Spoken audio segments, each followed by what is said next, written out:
Hi, I'm Francina, I'm Jackie. and welcome to the Rest, Love, and Justice podcast. This podcast is an inquiry into whether rest and love and justice can produce transformative social change. The dominant narrative is this overwork and this glorification of it, especially in the justice space. And here, we're going to question that notion.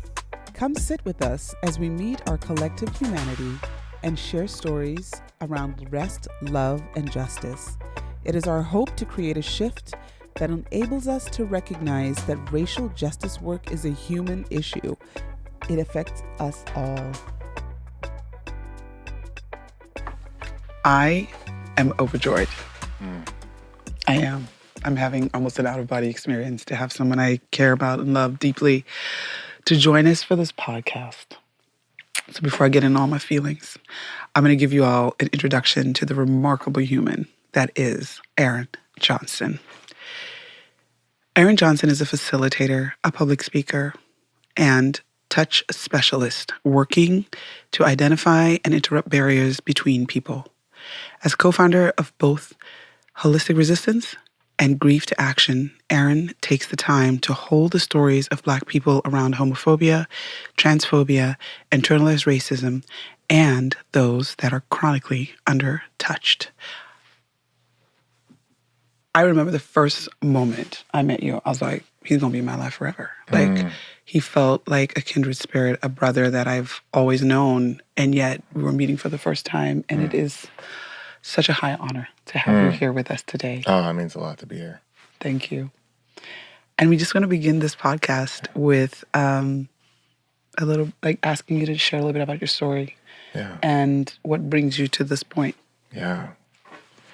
I was thinking on the way here, just kind of remembering I used to drive to Los Angeles a lot. My father preached here twice a month when he was alive, and I learned how to drive to Los Angeles, driving him to church. And so it's a way of like just remembering like the shaping the different places of like, how do I interact with LA and how much is different now? And just when I think about my own journey in, I think with my father a lot. I talk a lot about my mother. My father, in some ways, is more significant in shaping my heart and mind in the sense that he grew up in Midwest and came here as a blue-collar worker, as a welder and a preacher. And so he's kind of really gave me the grit, the dustiness that I think really shapes the background of my work of mentorship and eventually going into more consulting and mission, going into more like what feels human is also radical, which is the Chronically Undertouched project. And so for me, how I arrive here, I think, is at the hands of my father, at the hands of my mother, but at the really heart of so many young, particularly African-American men that I had the privilege of working with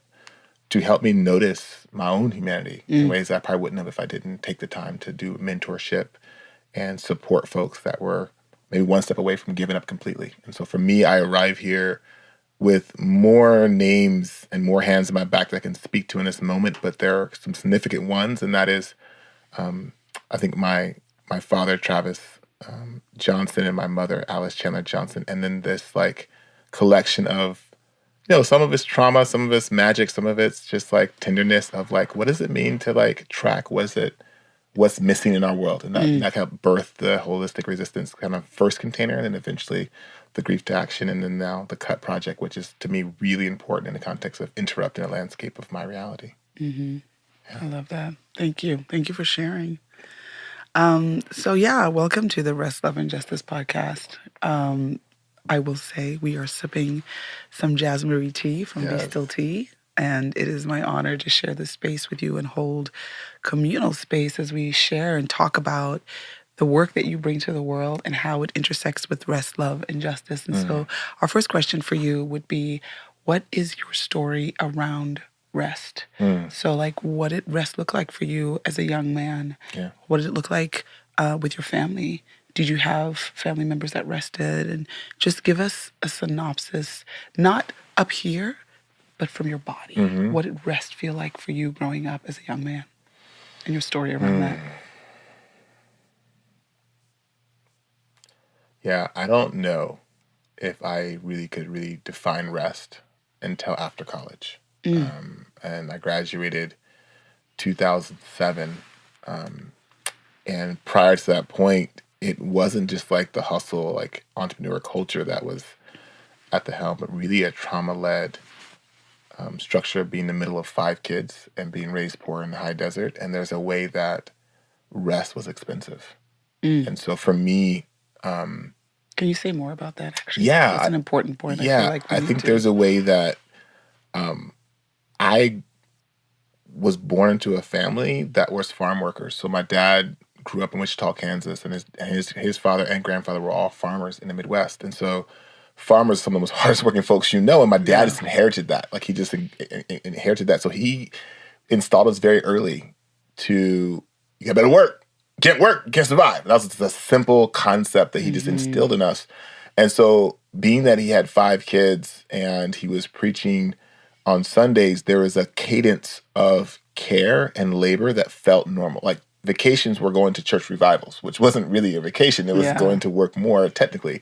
And so the idea of taking a vacation was for other people. I mean, it was not for us. It's not there. So I say that because any given weekend, my father would be at home after working a very full week, working on some vehicle or attending to some kind of disruption or carnage piece in our kind of church community. And so he was never resting. And he always says, get this started, get this started. Get the day started was getting work. Like if we weren't working, the day had not started yet. And so for me, that was just in my bones. And so I had this habit. I even made my first photography company was Black Ant Photography. And people were like, why'd you name your company after ants? And I was like, we work a lot in LA too. So I was like, we can't be the best photographers, but we're the hardest working photographers. And so I had this like work ethic baked into my like first entrepreneur endeavor. And so for me, when I think rest is expensive, I realized that every time I took a break prior to and during my college experience, it cost me something. And I couldn't see the benefit of even how to rest, where rest felt stressful. Wow. Like my body I would stop moving, but my body couldn't relax and go, where can I be relaxed enough to where my creativity can come to the surface, where I can actually think about how to connect with human beings deeply. So that didn't really happen until right towards the end of college. It kind of started to happen, but it didn't really manifest in actually a reality until post-college. And it was another 5 or 6 years before I could actually design my life to have more rest involved. Thank you for sharing that. I'm just feeling the need to just pause on the words, rest was expensive. And just tracking in my body. And for those of you who are joining us on this podcast, I feel emotional at the sound of those words and recognizing how many people of color feel the same or have the same story, that rest is expensive. And it shouldn't be that way because that is part of what we're supposed to do as human beings. So, just receiving those words, and thank you for sharing that. Thank you for slow down. Yeah. Rob won't take a sip of tea right now because we need to pause. And I made these mugs that we're drinking out of here, and I know that you love clay and being in the earth too, and I love that as well. So oh my goodness, that is extra special. I didn't know you worked with clay. What a gift! Yeah. Facts are starting to evolve. I love that. Yeah, and that's why we're a great team because you steep tea and I make pottery, so it's a good collab. Yeah. Facts. This is great. I'm excited to see your clay work. It's so good. Happy to share more. All right. So we're going to move to the next question we have, which is, what is your story around love? And again, I always ask, tell us this from the place of story, from the place of young Aaron. What is the story that surrounded you around love, and what did that feel like for you? Yeah. It's interesting. I think of love like the first like memories. I remember, church. We spent a lot of time in church growing up. We were at church a lot, and I loved it. And I remember, I don't know her name. I remember her body, and like I was in church stressed out a bit for a variety of reasons. Church is long. And I remember her just like being so comfortable. Like I could just lean up against her body. And she was just like an older Black woman who's just like, 10 to a little, I was probably like 6 or 7 years old. And I remember her giving me a pencil. It's like a little normal, I don't think it was any sharpness, but something to hold while I was like feeling a little angst in church. And I remember like grabbing this pencil and just kind of leaning over on her body and just could feel her just mean like, get close. And in my mind, I thought, I don't know why I'm feeling so relaxed in my body. I have that vivid memory of her dress, the color of it. I can't really see her face. I know she's probably one of the elder Black women in the church, but her body just felt so welcoming to my little Black body. I was kind of stressed out, trying to figure out how to be in the church service. That was probably in the third hour. And so for me, that was like my initial remembrance of the, when I think of love early, it was cuddling with my mother. It was cuddling with these elder Black women, mostly in our church structure, that just saw me as a body worthy to be close to. And at that time, I didn't have words for it, but it was like, it wasn't a special thing to be close to a human being. It didn't feel special. It was like, this is what it's going to be. This is Monday. You need connection right here. There's enough laps and hands to hold me at that stage. And that would be kind of the foundation, I think, that my body longed for from that stage to present, of like, oh, what would it mean like for my body to be welcomed tenderly by a village of hands and bodies, right? What would that look like and feel like? And that became more and more scarce almost from that day forward. It just became more. So I think of love, that's foundational. And I think one of the things too is immediately, right? This is 97, middle school is 97. Mainstream culture, had a lot of love songs about love, but what was interesting to me is love started to be evaluated as inaccessible, because there was this kind of contrast of my conservative Christian home bringing, which is like sexuality should be as far from your mind as possible. And it's a mainstream culture that brings sexuality straightforward as a centerpiece to define love and connection. So for me, it was this kind of like stress point. And I don't think I really got much relief or clarity around like an adult version of love that felt good in my body until college. I took a class with this amazing artist, Connie Hatch. She taught a class, Feminism, 4-letter word, and she really started to break down and analyze mainstream culture in a way. I was like, oh, snap. So this love story of like mainstream culture is not the only place that I think about it. It's a much more complex level of being connected. So she was like kind of the first kind of critique of mainstream culture that could be like, oh, snap, there's another thought process of being close. And I think in some ways it kind of seeded my chronic and touch practices that I didn't find until maybe 8 years later, but it was almost 10 years later. But it was a kind of the seeding of love is kind of that maturing happened in that class. I really appreciate Connie for helping me kind of evaluate those parts of myself and the culture. And I love how you're sort of connecting it with, you learned early on that your body was worthy of being held and touched closely. And I guess maybe to go a little deeper, can you share with us how that foundation of having a body that is worthy of being held close, how did that influence who you became growing up? Yeah.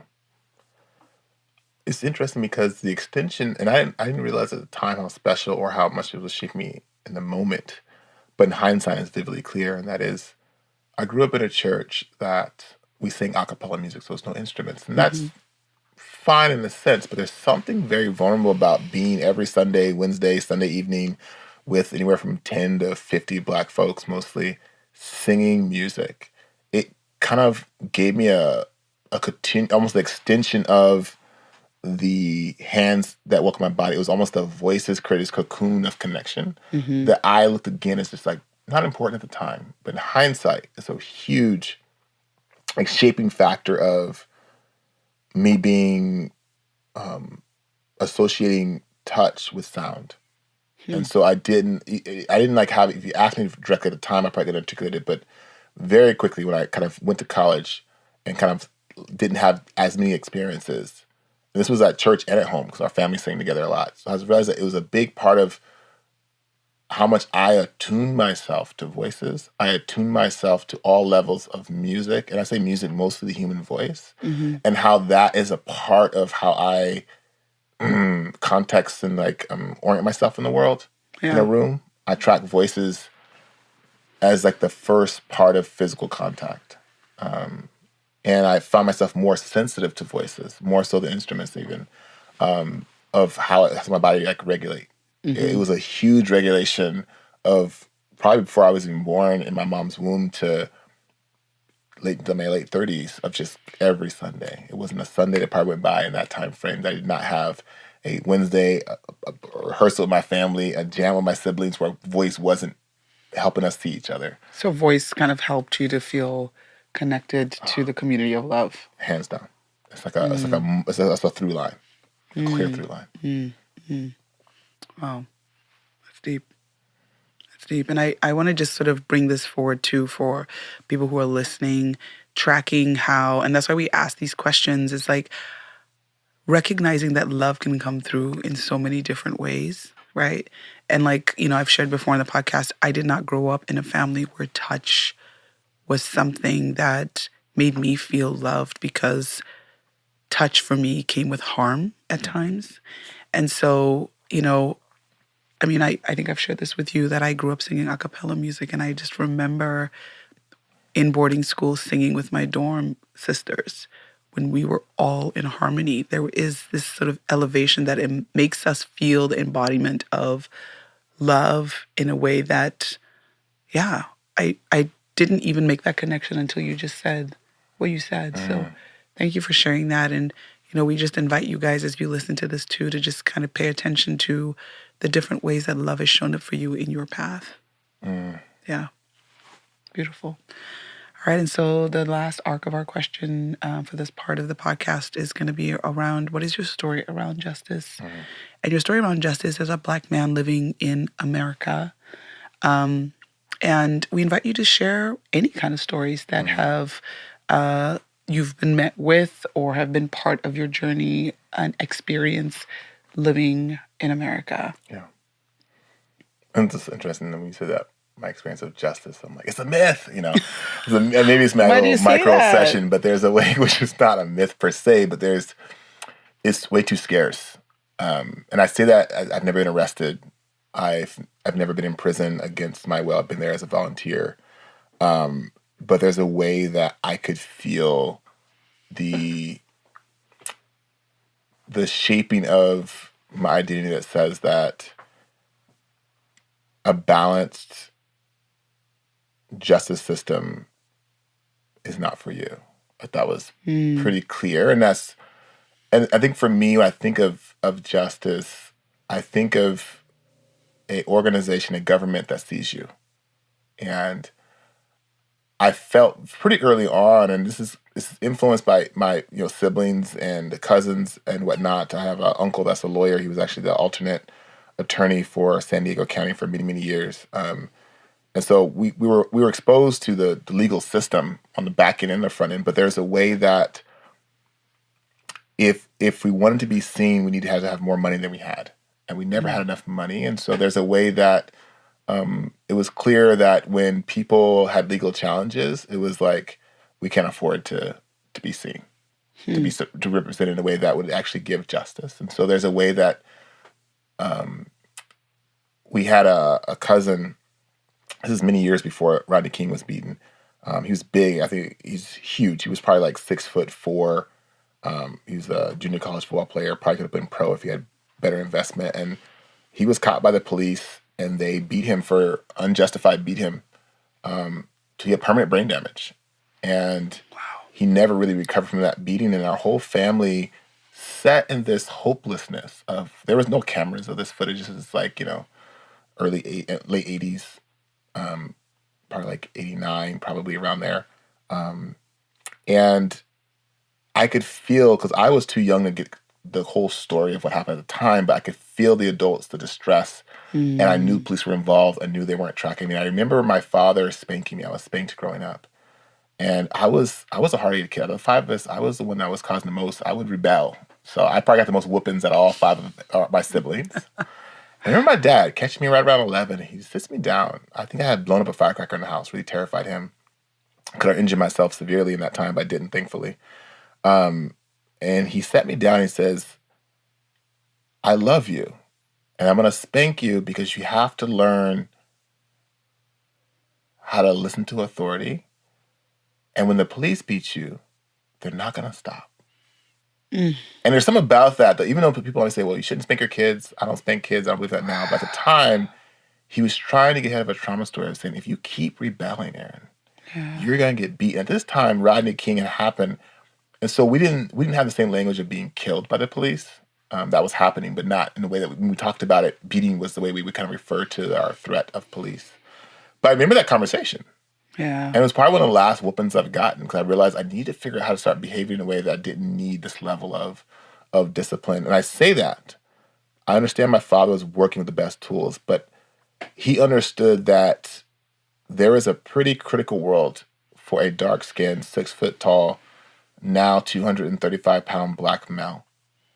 That if I couldn't control my nervous system, that there was going to be justice was not going to be served on my behalf. I'll say it that way. And so I internalized that conversation deeply in my body to not put myself at the whim of a police officer. And I think for me that sits with my body now. When people ask me, have you smoked weed, have you drank? And I'm like, no, I haven't never drank in my life.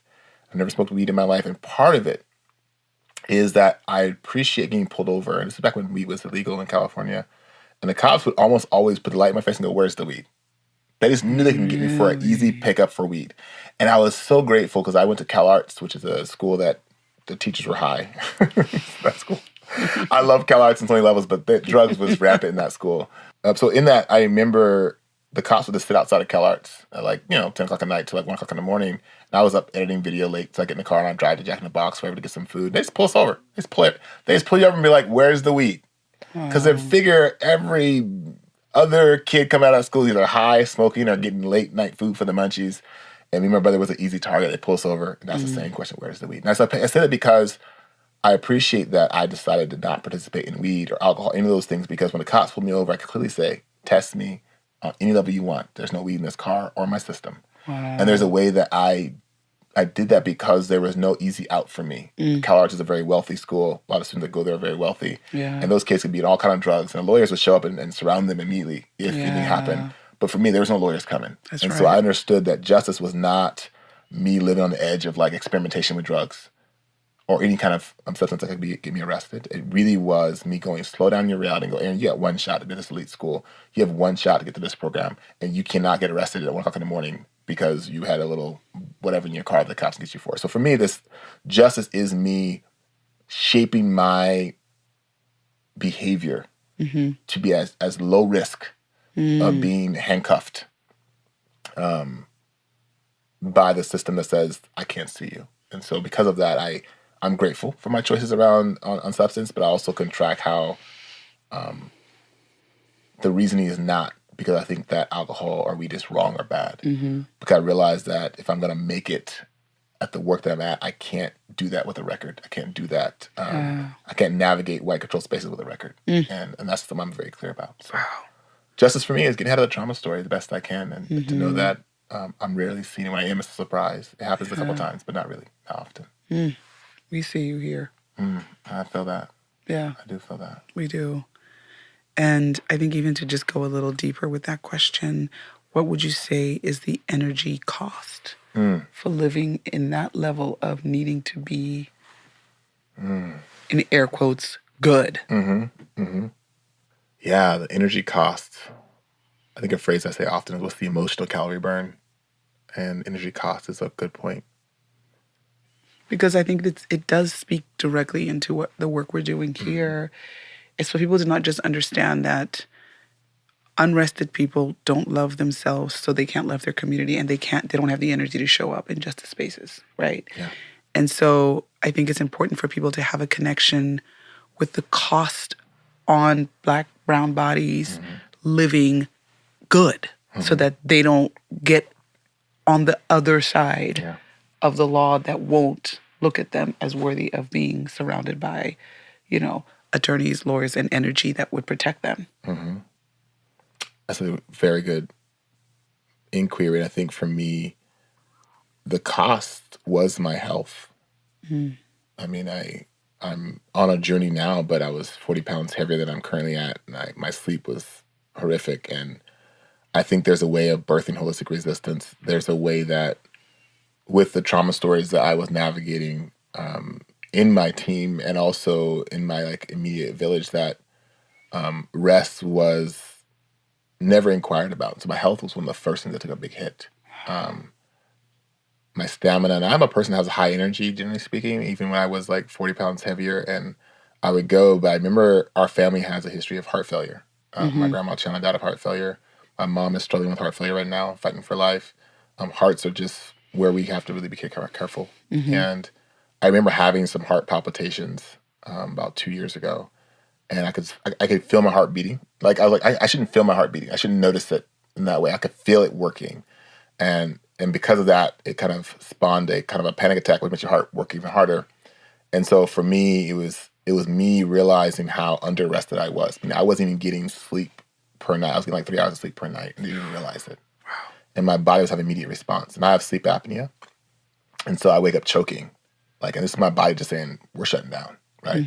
And so the choking, the heart, these are core parts of survival, and sleep apnea affects the heart too. These all impact the heart. And so my dad has sleep apnea. My siblings, half of them have sleep apnea.